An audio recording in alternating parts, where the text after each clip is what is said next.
Sebuah rekomendasi yang mencengangkan muncul dari Komisi Batsul Masail, Komisi Lembaga Pengkajian Muktamar Nahdlatul Ulama di Jombang, Jawa Timur.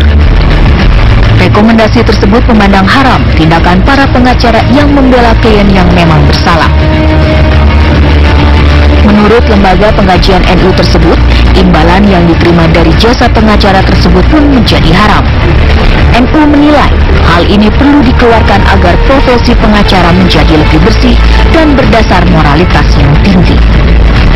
Pada dasarnya, tujuan hadirnya pengacara adalah membantu tegaknya keadilan dan pemberlakuan hukum secara bijak terhadap seorang terdakwa. Selama proses hukum yang berlangsung, di sanalah seorang pengacara bertugas mendampingi kliennya. Lantas bagaimanakah agar pengacara dapat bekerja sesuai moralitas?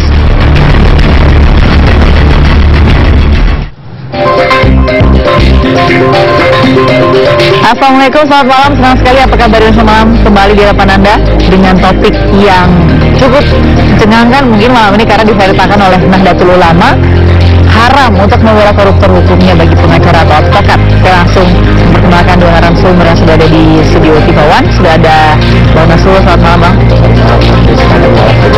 Kita sudah sangat tahu juga ya Bang Nasrullah ini bagaimana sepak terjangnya di dunia advokat dan sudah banyak sekali klien yang dibela ya Bang ya. Pasti cukup kaget juga dengan keputusan Batsul Masailnya NU nih. Tapi kemudian juga ada Bang Fahri Ali di sini sebagai pengamat sosial, peneliti LIPI juga ya. Selamat malam Bang. Selamat malam. Baik. Saya juga tidak akan bertiga saja, nanti juga akan ada dari Muktamar NU, sudah ada Bapak Slamet Effendi Yusuf, tapi kita dengarkan dulu Bang Nasrullah dengan Batsul Masail atau mungkin hasil dari komisi atau lembaga pengkajian NU yang mengharamkan profesi pengacara jika membela klien yang bersalah. Gini, kita bicara masalah ini tidak boleh dari satu sudut tok. Kalau bagi saya sebagai lawyer yang juga notabene akademisi, harus melihat profesi advokat itu bukan hanya normatifnya. Di atas normatif itu ada doktrin ilmu hukum. Di atas doktrin itu ada filosofi lagi. Filosofi advokat itu apa? Pengacara. Jadi begini, filosofi advokat itu adalah ada orang yang dituduh melakukan kejahatan. Nah, orang yang dituduh melakukan kejahatan itu akan berhadapan dengan seorang aparat penegak hukum yang tahu hukum dan tahu teknis beracaranya. Detil dia tahu bagaimana dia menuduh orang. Nah, sedangkan orang yang dituduh melakukan kejahatan, dia sudah dalam posisi terjepit. Ya. Dia sudah tersangka, aksesnya kadang-kadang kalau ditahan dia sudah nggak punya akses kemanapun dia untuk mencari bukti untuk membela diri, sudah dia nggak punya akses. Ya. Ditambah lagi kemudian dia nggak mengerti hukum, apa yang harus dia bela terhadap dirinya. Oleh karena itu dalam hukum itu ada equal arms, kekuatan yang seimbang di hadapan hakim. Antara penuduh dan orang yang dituduh harus seimbang kekuatannya. Nah, karena si tertuduh ini tadi tidak punya kekuatan untuk menjaga keseimbangan itu, maka disitulah hadir seorang advokat menguji apa yang dituduh itu. Nah, bisa saja Anda seorang yang dituduh melakukan kejahatan, Balkis misalnya. Balkis punya anak. Maaf, ini contoh saja. Punya anak umur 17 tahun. Kuliah di Fakultas Hukum. Tiba-tiba dituduh anaknya Balkis menggunakan narkoba karena ditemukan narkoba di rumah itu. Kadang-kadang insting seorang ibu akan bangkit. Enggak, itu bukan punya anak saya, punya saya. Balkis mengakui punya Balkis. Apakah karena si Balkis sudah mengakui saya tidak boleh lagi membela Balkis? Di depan sidang pengadilan, kewajiban profesi saya akan mengatakan, buktikan hai penuntut umum bahwa narkoba ini milik Balkis. Buktikan.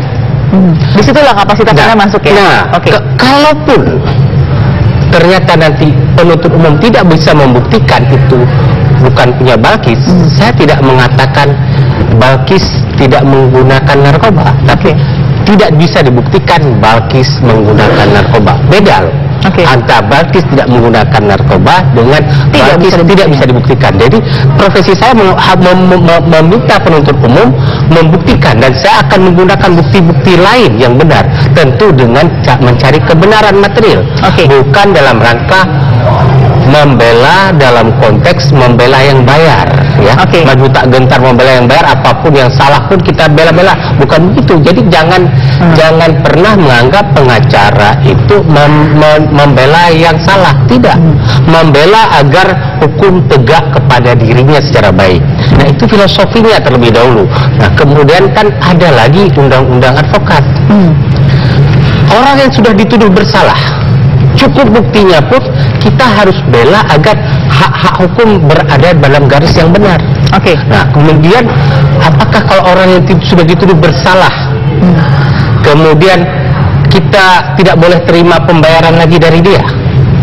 Pengacara dalam bekerja mengorbankan waktu, tenaga, pikiran, dan biaya.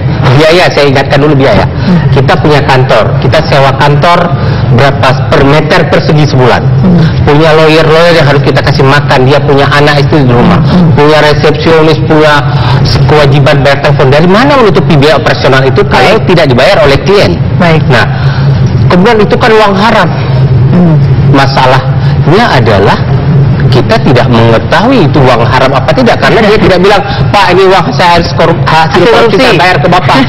Kita dia bayar dengan uang dari dia, membayar atas pengorbanan waktu, tenaga, pikiran, dan biaya yang kita keluarkan. Kita nanti Bang Nasrullah, sebelum ke Bang Fahri juga, saya juga harus perkenalkan ya, ada Pak Kiai juga di sini yang langsung bergabung dengan kita dari Jombang. Sudah ada Pak Slamet Effendi Yusuf. Assalamualaikum, selamat malam Pak Kiai, sebagai Ketua PBNU dan juga Ketua Steering Komite Muktamar dari NU. Iya, betul. Iya, betul. Baik Pak, saya ingin dengar Pak, meskipun sekarang masih ada acara dan alhamdulillah lancar sejauh ini Pak ya, tapi kita malam ini membahas juga, ya kita hari ini membahas juga apa yang mungkin dikatakan juga oleh Menteri Agama nih. Menteri Agama kita kan juga bilang pemberitaan terhadap muktamar itu harus juga sama besarnya dengan pemberitaan bahwa ada hasil basul maisil dari NU yang harus juga dilihat pentingnya buat umat, begitu ya Pak Kiai? Ya. Bagaimana Pak hasil salah satu dari hasil basul masail ini yang mengharamkan profesi advokat untuk membela klien yang bersalah, misalnya koruptor, dan hasil pembayarannya haram? Jadi begini, yang dibahas itu sebenarnya bukan soal itu, yang dibahas adalah mengenai profesi advokat. Jadi kita itu, NU itu berpendapat bahwa profesi advokat itu harus diletakkan pada pelurusan kebenaran berdasarkan hukum dan soal moralitas masyarakat. Nah, kadang kita melihat ada advokat yang mencari-cari alasan untuk membenarkan sesuatu yang salah. Itu yang tidak kita benarkan. Tapi bahwa seorang yang dituduh itu pertama-tama harus dianggap dengan tidak bersalah, misalnya dengan prinsip praduga tak bersalah, itu dihargai. Jadi oleh karena itu kita ingin mengharapkan sebenarnya profesi advokat itu seharusnya dilakukan di dalam rangka penegakan hukum secara keseluruhan dan tidak untuk mencari-cari pembelaan yang kadang-kadang menghalalkan dan mencari-cari pembelaan yang hanya untuk kepentingan agar yang dibela itu bebas dari tuduhan salah itu. Baik, Pak Kiai, kita sambung nanti. Kita harus jeda dulu, saya juga ini dari Bang Fahri lagi ya, tapi saat lagi tetap di Apa Kabar Indonesia Malam.